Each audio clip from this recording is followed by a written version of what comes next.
Habakkuk chapter 1 verses 2 to 3 and chapter 2 verses 2 to 4.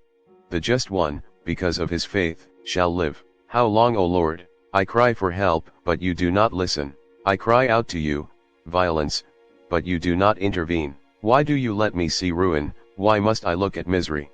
Destruction and violence are before me, there is strife, and clamorous discord.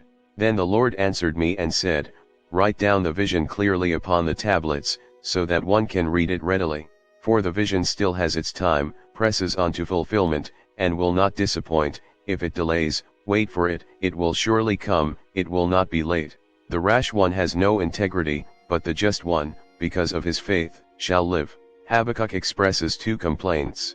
First, he wants to know why God doesn't do something about what is happening in the world around him, and second, he wants to know why God appears so ignorant of worldly problems. Don't present-day Christians have the same issues? Just watch nightly news. Planned Parenthood wants government funding to kill and dismember the unborn. Terrorists roam the world seeking the destructions of souls because Christians won't abandon their faith and join their terrorists' religion. Hardly a night goes by without reports of mentally challenged or felons committing horrible crimes against other people. Part of Israel's worship involved making impassioned pleas to God to help them in times of trouble. Habakkuk puts the blame on God with his powerful question. Chapter 1 verse 3, why do you let me see ruin? Why must I look at misery? Why do you allow destruction and violence, strife and clamorous discord? Why do you allow people to ignore your law? God then answers Habakkuk and tells him to write the answer down on clay tablets and then to tell the news to others. He and others must patiently wait for God to do his work at the appropriate time.